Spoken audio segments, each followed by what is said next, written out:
The building known today as Dr Steevens Hospital takes its name from Richard Steevens, circa 1654 to 1710, who bequeathed money in his will for a hospital, and I quote, "for maintaining and curing from time to time such sick and wounded persons whose distempers and wounds are curable."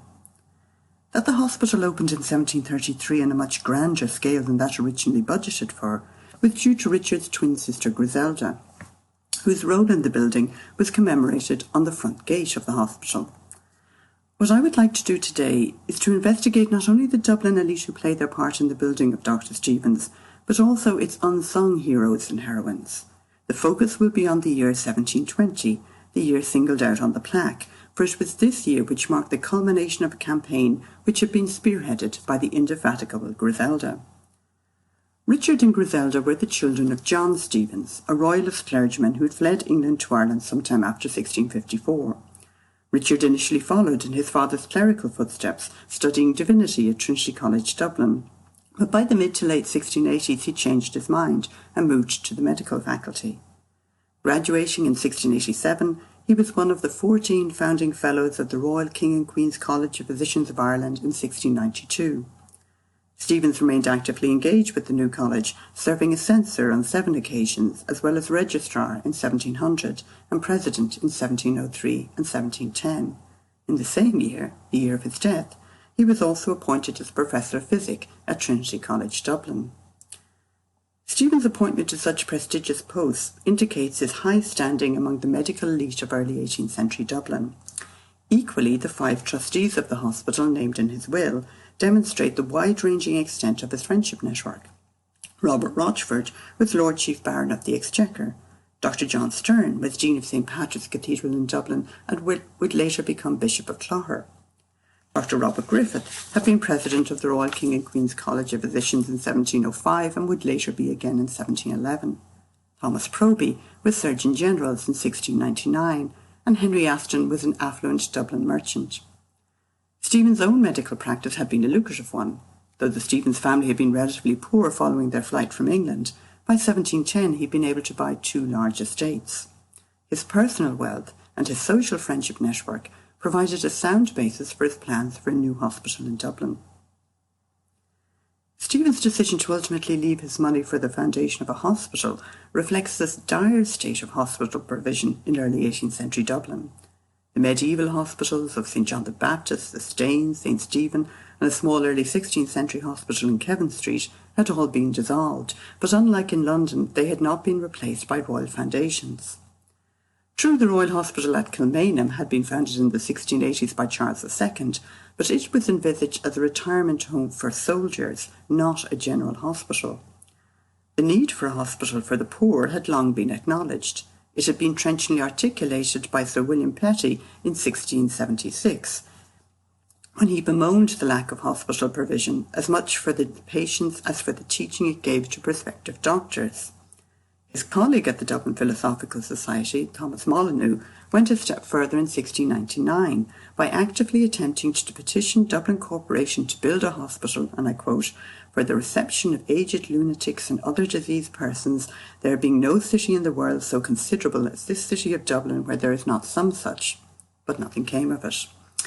It is likely that Molyneux's scheme was linked to another scheme of the same year, which was for the benefit of the new hospital to be erected in Dublin, and which was subscription-based.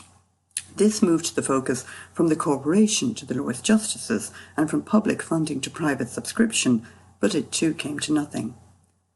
By the first decades of the early 18th century, it was becoming clear that benefactions from private individuals rather than public funding might hold the key to unlocking healthcare provision in Dublin.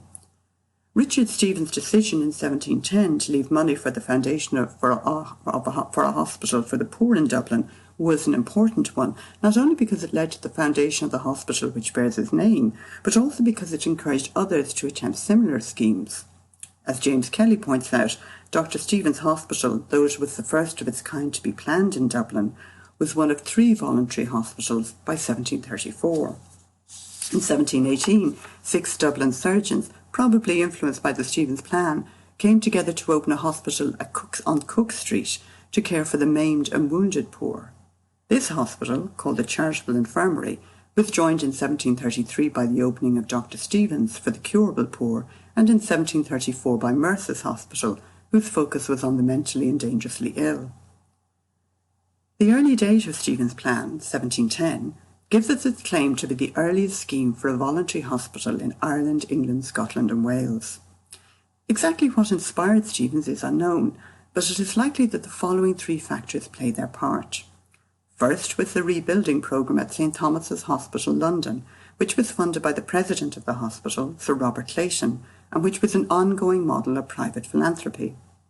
Second, and closer to home, were more modest initiatives, such as the decision by Waterford Corporation in 1709 to fund the medical services of a surgeon who would treat the poor for free. As Toby Barnett notes, this type of initiative was also visible in early 18th century Drogheda, where the corporation paid for a town physician to treat the poor. Third, the synergies between the bequests of Richard Steevens and his colleague Sir Patrick Dunn, who endowed the College of Physicians with the Professorship of Medicine, one made in 1710 and the other in 1711, are striking. Superficially, they look like two very different projects, one to train the medical elite and one to cure the urban poor, but as Petty had already articulated, a hospital in and of itself provided a medical education to the doctors working in it. The fact that both men had both been among the founding fathers of the King and Queen's College of Physicians of Ireland and both served as president of the college, coupled with the appointment of Robert Griffith, another former president of the college, as a trustee in Steevens' bequest, points to a nexus of support for this plan within the Royal King and Queen's College of Physicians of Ireland. The plan may have been Richard Steevens, but the implementation owed everything to his sister Griselda. Though Griselda had not been included as a trustee by her brother, in fact the scheme was intended to take place after her death, Griselda set to with all her strength to bring his plan to fruition. A broadsheet of 1734 succinctly summarises her involvement. Griselda's initial approach was to James Butler, the second Duke of Ormond, then Viceroy, to petition Queen Anne for royal assistance. Ormond was initially optimistic, but his optimism proved to be ill-founded, for the approach to the Queen proved to be a dead end. Ormond, who had been reinstated as Viceroy in 1710, was seriously undermined by a Whig pushback when Ormond's Tory supporters had attempted to gain control of the Corporation of Dublin in 1713. Ormond was disliked by the new Hanoverian regime which took power in 1714, so Griselda's conduit to royal funding was not quite the blessing it had initially seemed. It was becoming clear that a private fundraising campaign would be necessary, and to facilitate this, Griselda greatly expanded the number of her brother's original small band of trustees. On the 11th of July 1717, she set up a trust made up of some of the leading citizens of Dublin to administer her brother's estate. First and foremost among the 1717 trust came members of the clergy of the Church of Ireland, William King, John Stern and Pierre Drelincourt. King, who had been Church of Ireland Archbishop of Dublin since 1703, became the chair of the trust. All three clergymen had been involved in charitable trusts elsewhere. The second group of 1717 trustees were predominantly politicians. Robert Rochford, previously mentioned in Richard Steevens' will, was joined by other politicians such as Sir William Fownes, the bankerman Benjamin Burton, Marmaduke Coggle, Samuel Dopping, Sir Samuel Cook, the politician and General Frederick Hamilton, and the architect Thomas Burke. The inclusion of the Whig politician Benjamin Burton, a Whig Lord Mayor of Dublin, in Griselda's 1717 list highlights two things: her realisation that she needed more than Tories as trustees, and, equally strategically, her interest in involving members of Dublin Corporation in the new trust. The fall of the Tories in the 1715 British election, which mirrored the fate of the Tories in the 1713 Irish election, may well have encouraged Griselda to widen the political representation of the trust by including a Whig such as Burton. Griselda's attempt to gain the corporation's support did not initially lead to much financial benefit, as the corporation had little money to spare. However, another former Lord Mayor, Sir Samuel Cook, was to prove an important choice, for it was he who provided the land for the hospital, albeit charging £600 for it, and it was he who facilitated site access by providing road access from St James's Street. The third grouping of trustees were medical men. Griselda kept on the physician Robert Griffith and the Surgeon General Thomas Proby as trustees, and to these she added some of the most influential physicians of their day, Thomas Molyneux, Richard Helsham, and Edward Worth. All three new recruits were either former or future presidents of the Royal King and Queen's College of Physicians. Needless to say, in a community as small as Dublin was in the early 18th century, these groups were not distinct bodies, and many were connected by family links. For example, the MP Samuel Dopping was the nephew of Thomas Molyneux. Equally, many of the politicians had been elected as freemen of the city of Dublin. By the 19th of September 1717, the last member of the Trust, Thomas Burke, who was Surveyor General, was given the job of drawing up new plans for the institution. We know that Burke had initially produced plans for Dr Steevens Hospital as early as circa 1711. These, by all accounts, were fairly basic and reflected the then budget. Lack of finance meant that it was some time before Burke was revisited his proposals, but the establishment of the 1717 Trust injected added vigour into the fundraising, and by St Patrick's Day 1718, Burke had produced yet more plans. Whether and how far the actual building diverged from these initial plans is difficult to determine, as they don't survive. But it is clear that the building owed more to 17th century taste than the new styles emerging in the 18th century. Rolf Lerber draws attention to Burke's use of a central front with 5 bays, crowned with a large pediment, a type of design that is visible in other Burke buildings. The most obvious forerunner for Burke's Dr Steevens Hospital design was literally minutes away, the Royal Hospital Kilmainham, which was built in the 1680s. Though on a far grander scale than that of Dr Steevens Hospital, the similarities are striking, especially the use of a colonnaded courtyard. As MacParland notes, the latter may well not have been in Burke's 1711 plan due to monetary constraints, and the ensuing delay allowed Burke to augment his initial design. The example of the Royal Hospital Kilmainham was very close to home and indeed to Burke's own experience, but we know that the trustees also spread their search for architectural models wider, for they deputised one trustee, Edward Worth, to find out more about St Thomas's Hospital in London. The London hospital had begun to be rebuilt at the end of the 17th century, and work was ongoing until 1709. The choice of St Thomas's may have been influenced not only by its relatively recent makeover, but also because its stated aims aligned with those of the projected Steevens Hospital. It too was intended for the relief of the curable poor. Certainly, as this image of St Stephen's demonstrates, the arcade was a theme found in both the Royal Hospital and St Thomas's London. As MacParland notes, Burke's movement away from the individual rooms at the Royal Hospital to a ward structure may well have been influenced by St Thomas's. The Royal Hospital offered a template in more ways than one. In the Edward Worth Library there are 2 copies of Thomas Wilson's An Account of the Foundation of the Royal Hospital of King Charles II near Dublin, one published at Dublin in 1713 and the other in 1725. The trustees had to look no further than the 1713 edition to find out how to project manage the building of a hospital. Griselda had attempted and failed to replicate the first step, a successful appeal for royal support, but she had successfully negotiated the next step, the appointment of a standing committee, in her case the 1717 trustees.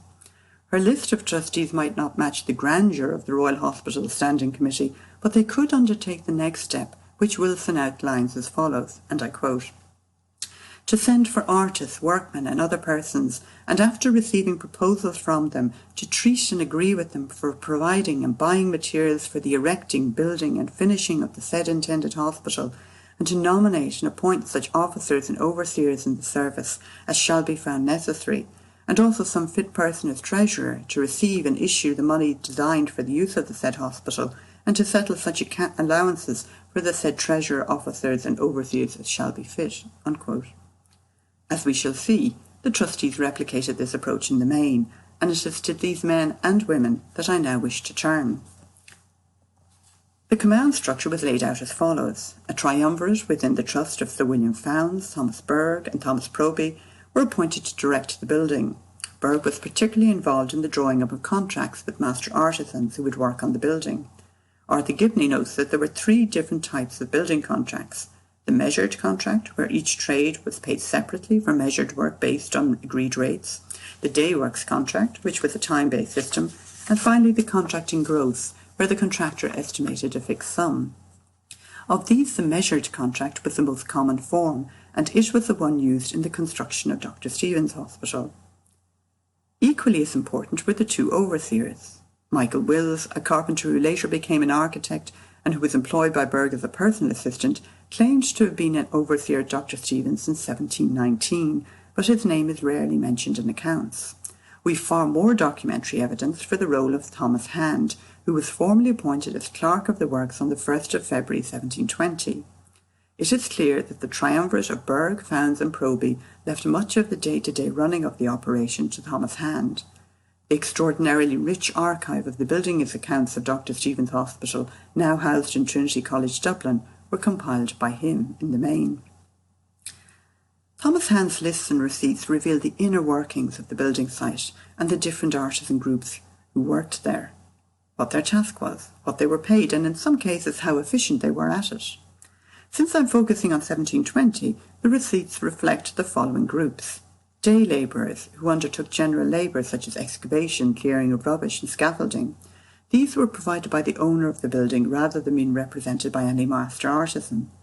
More exalted groups were the masons, stonecutters and carpenters, all of whom were represented in Hand's accounts. Given that the foundations were only being laid in 1720, there were no receipts from slaters, plumbers, glaziers, plasterers and painters, whose work came necessarily last in the building process. The trustees via Hand employed two sets of day labourers. One team worked on site and the other, later in the year, at Thomas Proby's quarry. Hand's accounts point to the waxing and waning of the site work. An initially large April cohort was winnowed down over the summer months, only to be significantly increased by the autumn and during the autumn, and temporarily merged with a separate group of quarrymen in December. The rates of pay for a day labourer ranged between 8 and 9 pence, slightly lower than the norm, which was usually between 9 and 10 pence. In 1720, there were three sets of master artisans and their assistants working on site: masons, stonecutters and carpenters. Masons were on site from May 1720 onwards, and this is not surprising because, as Gibney notes, and I quote, masonry and bricklaying contracts had to be agreed before work could begin on site to enable foundations to be built, unquote. James Walsh, the master mason, reported to Francis Quinn, who died in 1728, a bricklayer who worked for Thomas Berg not only at Dr Steevens Hospital, but also at Trinity College and St Werburgh's Church.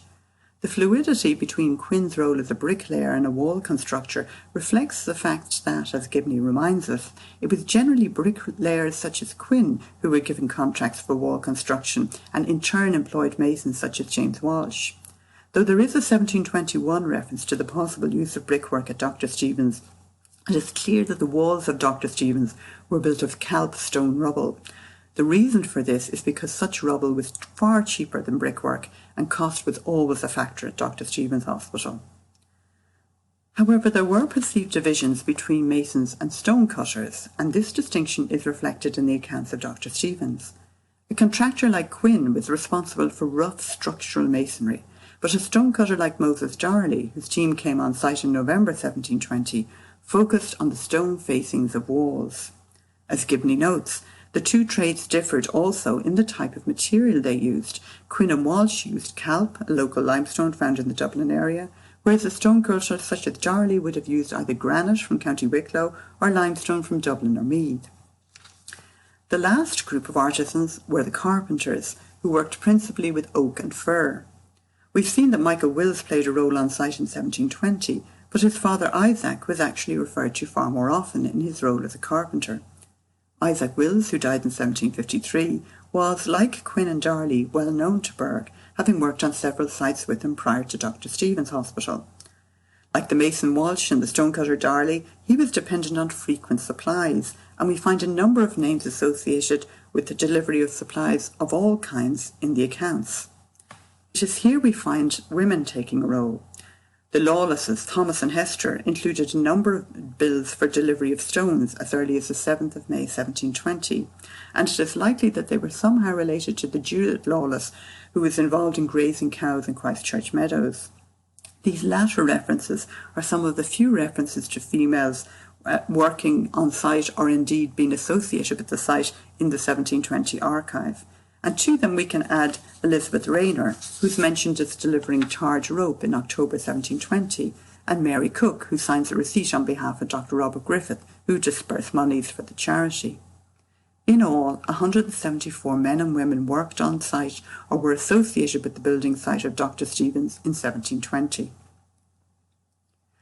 Throughout all these documents, one thing is clear, and that is, to Thomas Hand and to his workers, Griselda Steevens was in charge. The vast majority of the accounts and receipts refer not to Dr Steevens Hospital, but to Mistress Steevens' charity. It was she who was the guiding force who brought it into existence. This was a fact acknowledged repeatedly by Archbishop William King, the chair of the Trust, and is reflected in the decision of the trustees to specifically commemorate her role on the main entrance to the hospital. By the time of her death, on the 18th of March 1747, the hospital had been opened for almost 14 years, far earlier than it would have been had she simply held on to her brother's bequest until her death. Her obituary, in the Dublin Journal of 1747, is perhaps a fitting place to conclude, and I quote, "But such was her charitable disposition that she set about the pious work as soon as she became possessed of the fortune, erected a hospital at her own expense, and reserving only a small apartment therein for herself, gave yearly during her life not less than £500 for the maintenance and cure of such objects as went thither for relief. Her works praise her, and the righteous will be had in everlasting remembrance. Many daughters have done virtuously, but thou excellest them all." Thank you.